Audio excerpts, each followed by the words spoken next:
नमस्कार दोस्तों, आज हम आपके सामने कारक लेके आए हैं जो एक व्याकरण का महत्वपूर्ण पार्ट है। आज हम व्याकरण के बारे में व्याकरण के कारक के बारे में पढ़ेंगे। आप हमारे चैनल पर नए हैं तो चैनल को सब्सक्राइब करें और वीडियो तक अंत तक देखना न भूलें। आप वीडियो अंत तक देखेंगे तभी आपको कारक पूरा ही समझ में आएगा। चलिए तो आपका समय न लेते हुए हम कारक के बारे में पढ़ते हैं। देखिए कारक क्या है। कारक की पहले परिभाषा आप देख लीजिए। संज्ञा या सर्वनाम के जिस रूप से उसके संबंध क्रिया से सूचक होता है उसे कारक कहते हैं। मतलब कारक का मतलब ये है कि चिन्ह। जैसे हम कोई काम करते हैं तो उसके लिए हमें कोई सूचना या कोई क्या बोलते हैं कि कोई आधार मिलता है जिसके बेस पे हम उस कार्य को समझ पाते हैं कि क्या संबंध है। ठीक है, जैसे देखिए उसके लिए हमें ने, से, के लिए इन कारक चिन्ह का विभक्ति करना पड़ता है। कारक के चिन्ह युक्त पद ही कारक पद या कारक कहलाते हैं। जो इनके चिन्ह होते हैं या संबंध होते हैं क्रिया के, यही हमें बताते हैं कि कैसे ये कार्य को हो रहा है। तो इसे हम कारक कहते हैं। चलिए कारक की परिभाषा फिर समझ लेते हैं। संज्ञा या सर्वनाम के जिस रूप से उसका संबंध क्रिया से सूचक होता है उसे कारक कहते हैं। तो ठीक है, आपको कारक अब समझ में आ गई होगी। अब कारक के भेद पे चलते हैं। तो कारक के 8 भेद होते हैं। कारक के कुल 8 भेद होते हैं। इन 8 भेदों में कौन कौन से भेद हैं तो देखिए कारक के 8 भेद। पहला है कर्ता कारक। पहला आपका है कर्ता कारक। पहला चलते हैं कर्ता कारक। कर्ता कारक क्या है। देखिए कर्ता है। कर्ता कारक में इसकी विभक्ति चिन्ह है ने। देखिए पहचान हम कैसे करेंगे। काम को करने वाला यानी कि जो काम को करता है वही कर्ता कहलाता है। कौन किससे, जैसे राम खा रहा है, राम ने खाया। अब देखिए यहाँ पे कौन खा रहा है, राम। तो राम क्या हो गया, कर्ता। अब चलते हैं कर्म कारक के। कर्म कारक का चिन्ह है को। देखिए को किस कर्म का मतलब जो काम को करता है, उसको काम को जो काम कर रहा है। मतलब जैसे कि हमने किसी को मारा तो मारा क्या है, एक क्रिया है, तो ये कर्म है हमारा। तो कर्म जो है, जो हमारा कर्म होता है वो होता है उसकी पहचान जो होती है चिन्ह का होता है। जैसे क्या और किसको। देखिए राम ने कुत्ते को डंडा मारा। राम ने कुत्ते को क्या मारा, डंडा। डंडा यहाँ पे क्या हो गया, कर्म। तो ये हमारा हो गया आपका कर्म कारक। अब चलते हैं करण कारक। करण कारक में देखिए कारण पता चलता है। इसमें किसी काम को किस कारण किया जा रहा है इसका कारण पता चलता है, इसको कहते हैं करण कारक। जैसे से, के, द्वारा, के साथ, जिसकी सहायता से काम होता है। मतलब हम किसी काम को किसी की सहायता से करते हैं। जैसे किससे। अब आपको सामने जैसे राम ने चम्मच से सूप पिया। तो राम ने किससे सूप पिया, तो चम्मच से। देखिए यहाँ से इसकी विभक्ति चिन्ह आ रही है।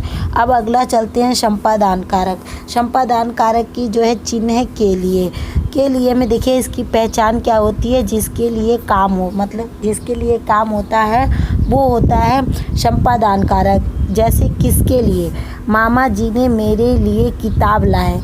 तो किसके लिए किताब लाए, तो मेरे लिए। तो यहाँ मेरे लिए क्या है, संपादान कारक। ठीक है। अपादान कारक। अपादान का जो चिन्ह होता है वो से होता है। यहाँ अलग होना या तुलना करना, किसी वस्तु को अलग कर देते हैं, वहाँ पे अपादान कारक होता है। जैसे किससे।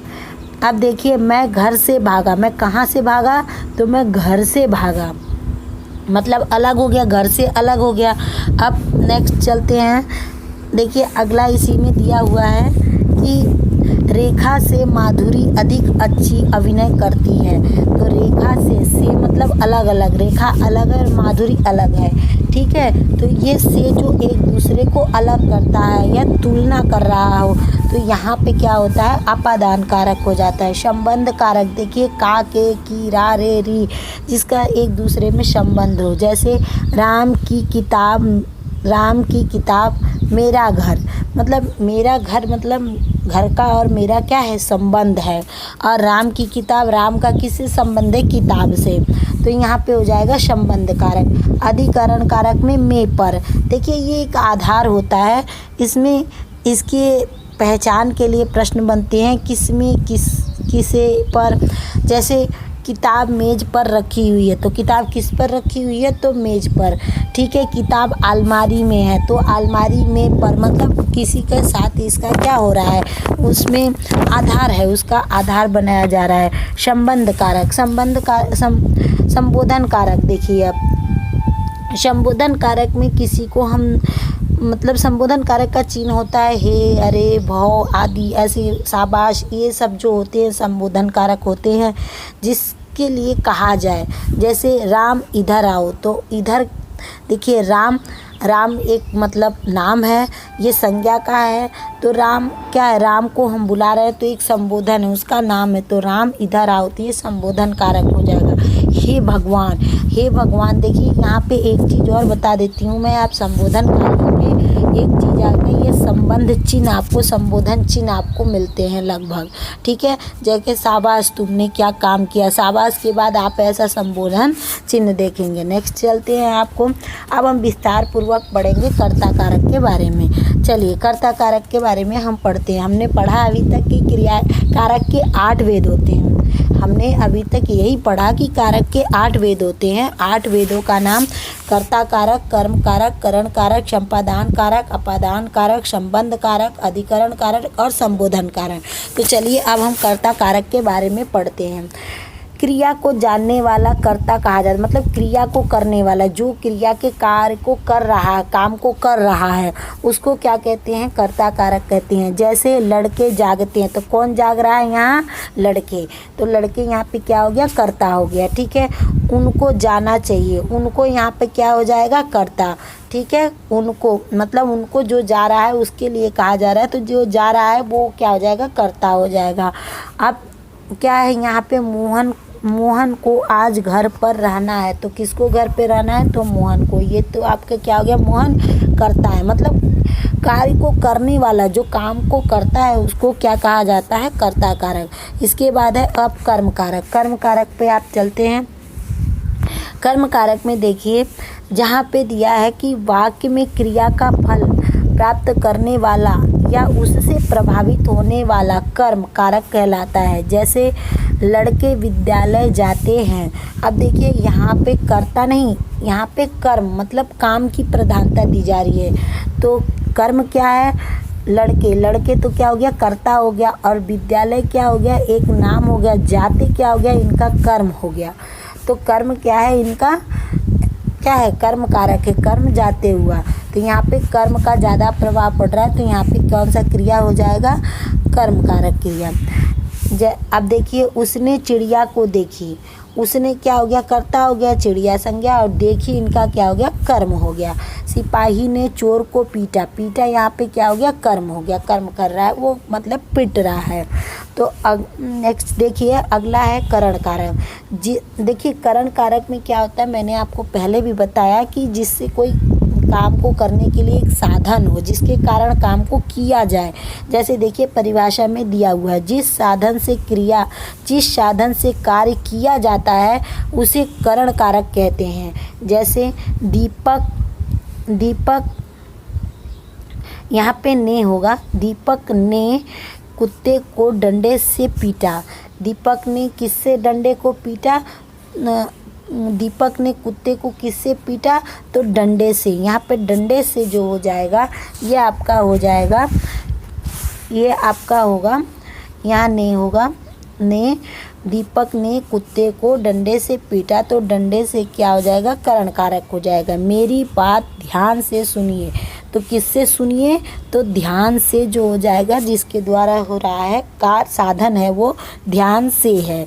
ठीक है, वह मलेरिया से किससे परेशान है, तो मलेरिया से। तो मलेरिया से परेशान है, तो यहाँ पे कौन सा कारक हो जाएगा, करण कारक।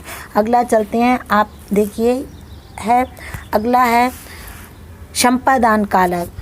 देखिए संपादान कारक में क्या होता है, कर्ता जिसके लिए कुछ देता है या जिसके लिए कार्य करता है वह संपादान कारक होता है। मतलब कर्ता मतलब हम जिस कार्य को कर रहे हैं और जिसके लिए कर रहे हैं, ठीक है, कार्य को, उसे ही संपादान कारक कहते हैं। जैसे अध्यापक ने छात्र को पुस्तक दी। अब अध्यापक क्या हो गया, कर्ता हो गया, और कर्ता किसके लिए कार्य को कर रहा है, तो छात्र के लिए कर रहा है, तो अध्यापक ने छात्र को पुस्तक दी। यहाँ पे क्या हो जाएगा, संपादान कारक। गुरु ने शिष्य को, यहाँ पे देखिए छूट गया है, होगा क्या, उपदेश दिया। गुरु ने क्या किया, गुरु ने शिष्य को उपदेश दिया। तो यहाँ पे हो जाएगा गुरु ने उस शिष्य को क्या दिया, तो उपदेश दिया।